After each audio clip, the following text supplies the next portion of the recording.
Reporter Alan, what's going on, man? How are you? This is a great day. Connected with a friend of mine that we both spoke at Harvard. He does amazing things to test the body. And some of the questions we're going to ask him, you're not going to believe what he did. But I follow him through Facebook, watch him through his adventures and everything. It's one surprise after the other. But why don't you introduce yourself? Sure. Yeah, I'll just briefly say Marine Corps veteran, author, Fearvana, speaker, and adventurer that, as you briefly hinted on, of course, we can dive deeper into it, that explore some of the most intense, hostile environments on the planet to push the body, mind, and spirit to their absolute edges. And I just returned from 60 days alone in Antarctica, where I literally pushed the body to the very brink of death. Wow. Well, let me ask you a question. What prompted you to start doing the extraordinary things you have done to test the limits of oneself? What got me into this world of adventure sports and confronting my fears and pushing the limits was when I joined the Marines.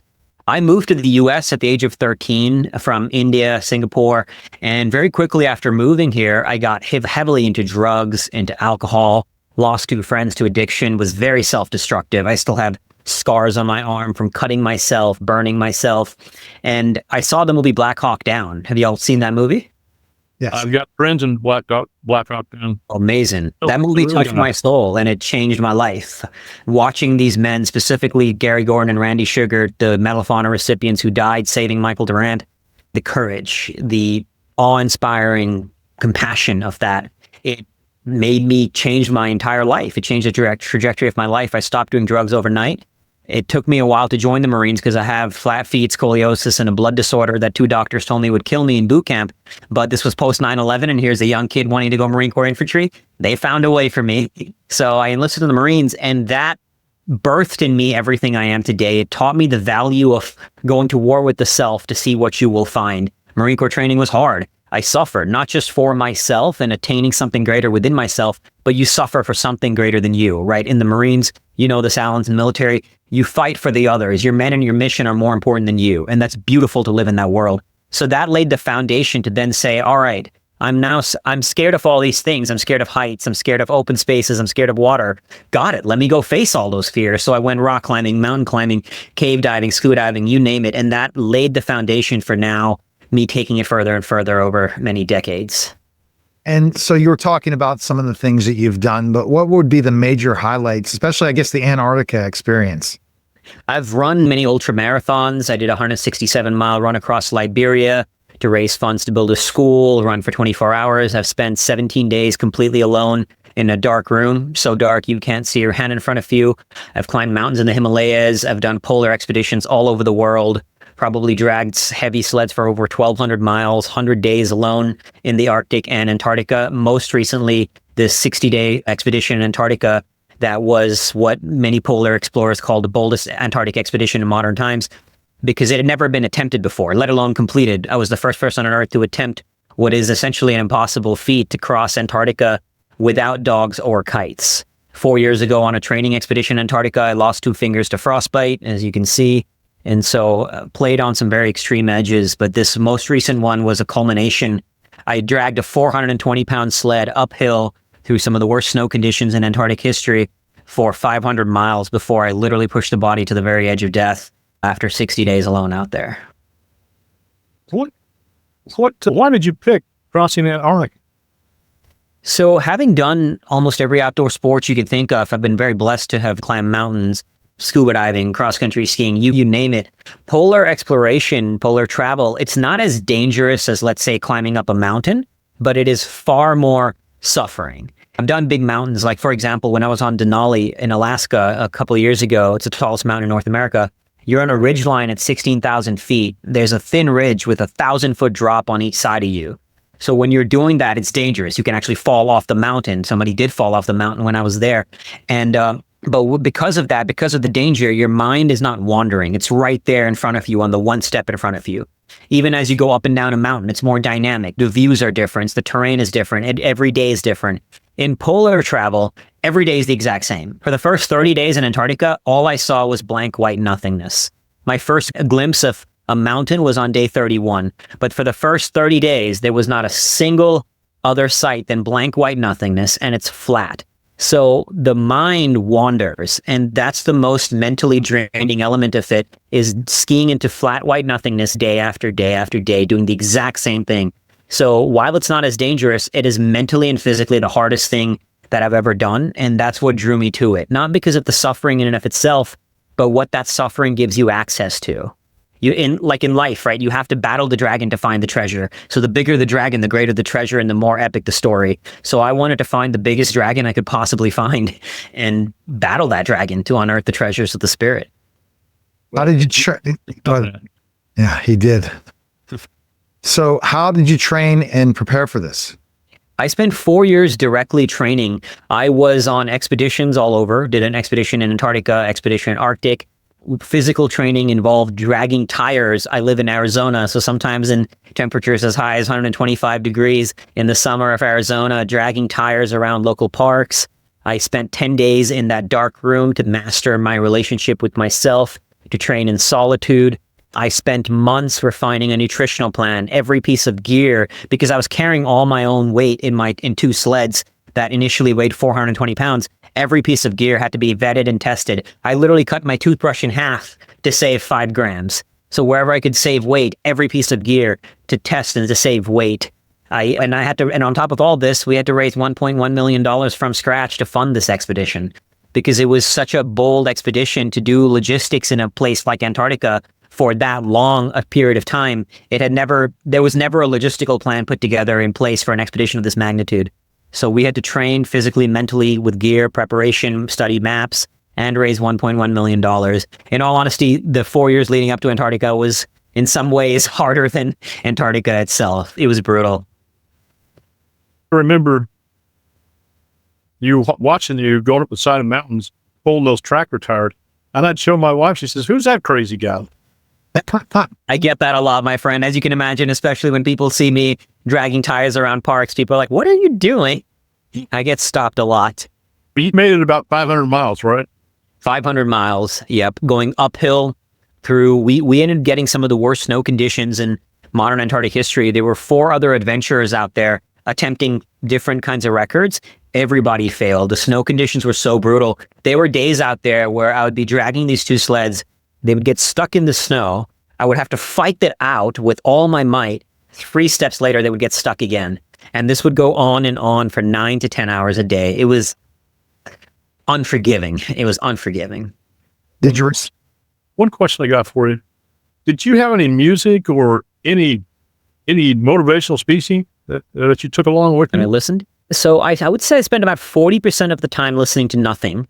Part of the draw is the silence, to be still with yourself. Paradoxically, in moments of absolute solitude, I've had brief glimpses of greater connection to all that is than you could possibly imagine. Whatever your version of God may be, but connection to the universe, to God, to soul, to myself, to earth, to even my wife back home. And brief glimpses of this, because out there, the volume of life is dialed. So some of the most blissful connected moments, but also some of the hardest moments I've ever endured. So part of the draw was the silence. So I spent about 40% of the time, I would say, in silence, maybe 40% in music, and about 20% in audiobooks, I would say. All right. You showed me some injuries. How many injuries did you receive from Antarctica? So the frostbitten fingers was my first expedition in Antarctica 4 years ago. During the training phases, I've gotten heat exhaustion. I've gotten hypothermia during the training. And actually what happened in this expedition, what I just got back from, after 60 days, I had very severe pain in my gut that I found out later was diverticulitis, which briefly to summarize is infection in the colon. And if you don't get it treated, if you don't get rest and you don't get medication, it can burst. And when it bursts, it goes into the bloodstream, gets septic, it leads to what's called peritonitis, and that kills you. So 8 years ago, that's exactly what happened to an adventurer, a British adventurer, very tragically died from peritonitis because this guy was a savage, Henry Worsley. He pushed and he died. So I ended up getting phase 1 of that. And had I not stopped at that point to get rest, I was on a dose of antibiotics and stop, it would have been fatal. So I got diverticulitis in the end. We're still just actually this morning, I went and got a blood test because the body's still not fully recovered. I did a blood test a month and a half ago, and there was a lot wrong internally. So I now physically feel fine, but internally there's still a lot of issues because I put the body through pretty absurd amounts of stress. And so I just got another blood test to hopefully see where we're at, and hopefully things are better now. Well, what was the most important lesson that you learned from your Antarctica trip? Great question. It's something that I have come to crystallize and term what I call the paradox of oneness. And what this idea is, it's the realization that the entire human experience is this dance of opposites. So there's life and death, light and dark, pain and pleasure, masculine and feminine, ego and humility, so on and so forth. The entire human experience is filled with these opposites. Now, very often we demonize one side as bad. So even, for example, that's why I wrote my book, Fearvana. This was a culmination of that and taking it to the next level. Fear and nirvana. It's this idea that fear and nirvana, two seemingly contradictory concepts, are actually complementary. And fear is not the antithesis of nirvana. Fear is an access point to nirvana. So I wrote this book 5 years ago, but in Antarctica, it got crystallized even more to what I call now the paradox of oneness, which is the realization that this human experience that is a dance of opposites, it's not about resisting or clinging to either side. They are not, in fact, opposites. They are two expressions of the same whole. They are not separate. You cannot have a summit without a valley. You cannot have light without dark. And so the goal of this, the realization, is to stop resisting or clinging to either side of any duality and to accept each as two expressions of the same whole. And when you do that, you attain not only greater peace, but greater spiritual mastery, greater fulfillment, greater mastery in whatever you're chasing in terms of tangible, actionable goals, because all unnecessary suffering is the result of resisting or clinging to one side. It's resistance of isness. So for example, in Antarctica, as I mentioned, I was completely alone, but yet I would feel more connected than all that is. I had moments where I'm looking out at the Antarctic landscape and you feel so small. You are this one very small part of this grand landscape, but yet paradoxically in that same moment, you feel all powerful because I was geographically the most isolated human being on Earth in the most hostile environment on Earth. To even set foot in that land, you feel all powerful and all humble at the same time. So you get to experience what I would call moments of enlightenment where two opposing forces can coexist as one. So Alan, again, how it's so amazing where Alan finds these amazing guests. I went and Googled you just now. And I went to your Wikipedia, and you have been endorsed by the Dalai Lama and Jack Canfield. Your story is just unreal. What's new with you? You're an entrepreneur as well. So when you're not tackling Antarctica, what are you doing? So for the last year and a half, directly training for Antarctica. But now that I'm back, as you mentioned, I am an entrepreneur. I'm a speaker. So I travel around speaking, sharing the lessons from these edges to help others navigate their own suffering. I'm writing my next book, actually 2 books. One I'm co-authoring with my wife on how to help high performers build a thriving relationship without sacrificing ambition. And then I'm writing another book called Step Into the Storm about how to keep doing the hard things that matter to get the results you want. And we also have digital training programs that we're building. And the whole goal is building this large in this brand around this brand Fearvana, this ecosystem of products and services to help people do 2 things ultimately: wage war on their limits and build peace and love. I'll tell you what, this has been a heck of an interview. That's probably my favorite. And I was going to ask you, on the overall experiences, what can you teach me as this an ordinary guy? But from what you're just telling us, through all the stuff that you're doing, I'm looking forward to any speaking events you go to or any of these programs you come out with. Thank you. Yeah, the goal ultimately is to help people. I'm actually speaking at an event in 2 weeks to a group of very successful 8-9-figure entrepreneurs. And to your point, Alan, to your question about what can teach, that many people are far more successful than me in many other areas. I think where my mastery is around the inner mastery and encouraging people, like the greatest hero's journey is the one within. It's not the only journey. There's many journeys, especially as both of us, we're clearly driving, all 3 of us here, we're all driving for greatness and in our respective crafts. But the hero's journey within is the one that will guide you on every other journey. And in that journey within, inviting people to take time for stillness, to free their mind beyond the constructs and prisons of our own mind. Because all 3 of us, Alan, you, Neil, you, me, all of us, we don't know what we don't know. So we're all swimming in our own fishbowl of our mind.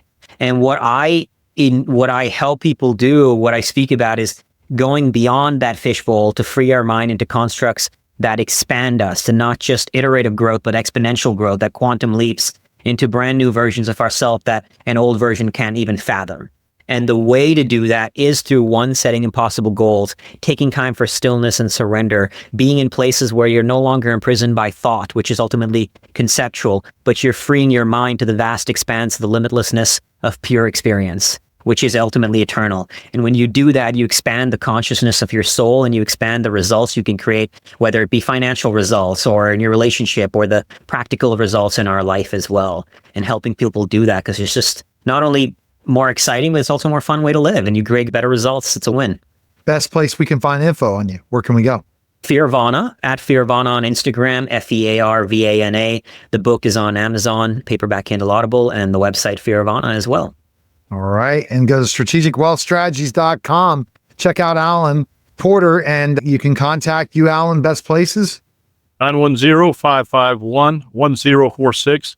My Gmail is strategicwealth0@gmail.com. And you can always go on my website, strategicwealthstrategies.com. I have many videos. I've got a YouTube channel with over 500 videos, a lot of education in there.